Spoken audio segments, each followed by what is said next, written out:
বন্ধুরা সবাইকে আসসালামু আলাইকুম। আর একটি নতুন ভিডিওতে আপনাদেরকে স্বাগতম।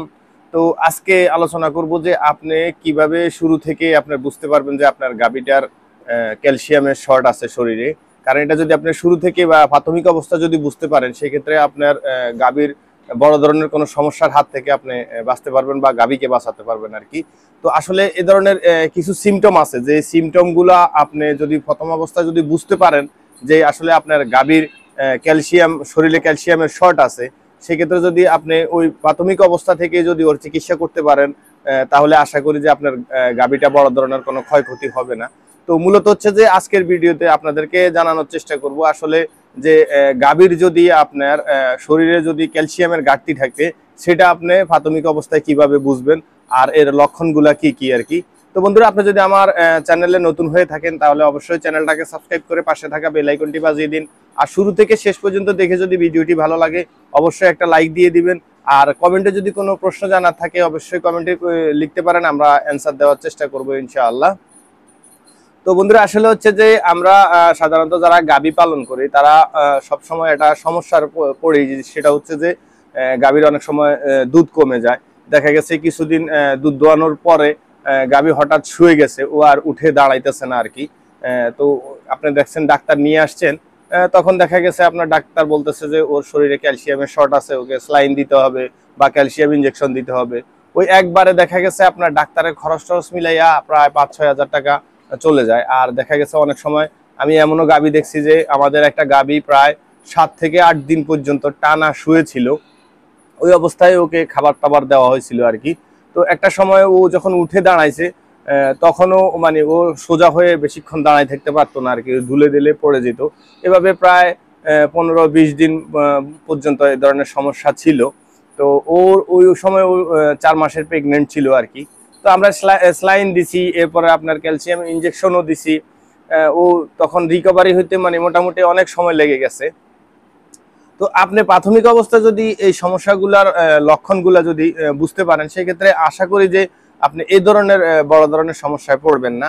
তো প্রাথমিক অবস্থায় যে জিনিসগুলা বুঝবেন সেটা হচ্ছে যে আমরা যখন দুধ দোয়াইতে বসি, তখন যদি আপনার গাভী যদি ঘন ঘন পা উঠায়, মানে পা এর জায়গাটা চেঞ্জ করবে, একবার দেখবেন যে এখানে পাটা রাখছে, আবার দেখবেন যে এখানে পাটা রাখছে, মানে ওই কিছু আছে যে লাথি দিয়ে আপনার বালতি টালতি ফেলে দেয়, ওই রকমের সমস্যা না।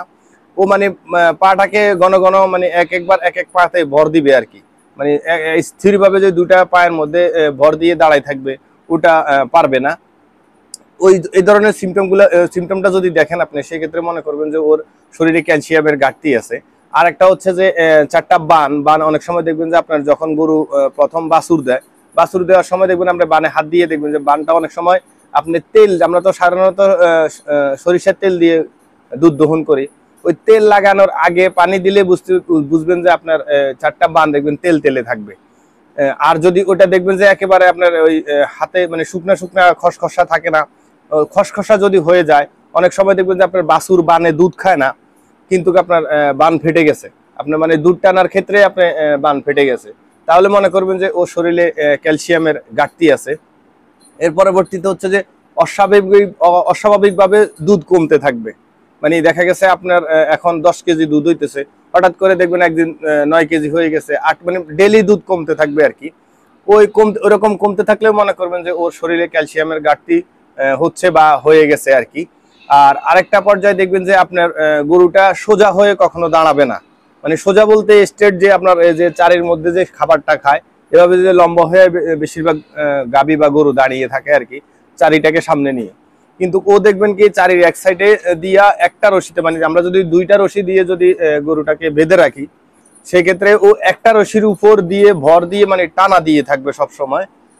এই সমস্যা, এই ধরনের সিমটম থাকলেও মনে করবেন যে আপনার গাভীর ইয়েতে শরীরে ক্যালসিয়ামের ঘাটতি আছে। কারণ হচ্ছে যে আমাদের শরীরেও যদি ক্যালসিয়ামের ঘাটতি থাকে, সেক্ষেত্রে আমাদের দেন হাতের গিরা, এই সমস্ত গিরাগুলাতে অনেক সময় ব্যথা করে, পায়ের গিরাগুলাতে ব্যথা করে, এরপরে পায়ের যে গোড়ালিগুলো আছে এগুলাতে অনেক সময় যে জয়েন্টগুলো আছে ওই জয়েন্টগুলাতে ব্যথা করে। তো এরকম গাভীরও কিন্তু হয়। আর এই গাভীর হওয়ার কারণে হচ্ছে যে গাভীর 2 পায়ে বা পিছনের 2 পায়ে অল টাইম বর দিয়ে রাখতে পারে না। দেখা গেছে এক পায়ে বর দিছে আর এক পায়ে একটু বাঁকা করে রেখে দিছে, তারপর হচ্ছে যে ও 4 পায়ে মানে পুরো শরীরটা চার পায়ের উপরে বর দিতে গেলে দেখা গেছে ওর খুব কষ্ট হচ্ছে, এই কারণে সে রশি টানা দিয়ে থাকে। আর আপনার যদি ক্যালসিয়ামের ঘাটতি থাকে, আপনার দেখবেন যে দুধের কোয়ালিটিটা মানে একটু অন্যরকম হয়ে গেছে, মানে দুধটা অনেকটা পাতলা হয়ে যাবে আর কি। তো এই ধরনের সমস্যাগুলো যদি দেখে থাকেন, আপনি প্রাথমিক অবস্থায় বুঝে নেবেন যে আপনার গাভীর শরীরে অবশ্যই ক্যালসিয়ামের ঘাটতি আছে। তো এটা ফিল আপ করার জন্য আপনি ডাক্তারের শরণাপন্ন হইতে পারেন। আর নয়তোবা আপনি প্রত্যেক দিন যে জায়গায় স্বাভাবিক আমরা মানে একটা গাভীকে 100 মিলি করে ক্যালসিয়াম খাওয়াই, সেক্ষেত্রে আপনার যে এখন বর্তমান যে ন্যানো টেকনোলজির যেই ইগুলো আছে, ক্যালসিয়ামগুলো আছে বা ক্যালসিয়ামের ইগুলো আছে 1 লিটারের পাওয়া যায় ন্যানো টেকনোলজি, ওই ক্যালসিয়ামগুলা আপনি মিনিমাম 50 মিলি করে টানা 1 লিটার তাকে খাওয়াই যাবেন। তো 1 লিটার মানে 50 মিলি করে যদি আপনি 1 লিটার খাওয়াইতে যান, সেক্ষেত্রে হয়তো দেখা যাচ্ছে 20 দিন যাবে আর কি। তো এই টানা 20 দিন আপনি অবশ্যই এই গাভীটাকে ওই ক্যালসিয়ামটা খাওয়াবেন আর কি। নর্মাল ক্যালসিয়াম না, ওটা হচ্ছে ন্যানো টেকনোলজি যেটা আর কি। তো আমরা অলরেডি অর্ডার করছি, ওটা আমাদের যদি আসে আমরা অবশ্যই আপনাদেরকে যে কোনো একটা ভিডিওতে দেখানোর চেষ্টা করব। তো এর পরবর্তীতে দেখা গেছে যদি আপনি সবচেয়ে আরো ভালো হয়, সেটা হচ্ছে যে আপনি রেনাটা কোম্পানির যে ক্যালসিম্যাক্স যে ইনজেকশনটা, সেটা আপনার চামড়ার নিচে ফুস্ট করতে পারেন।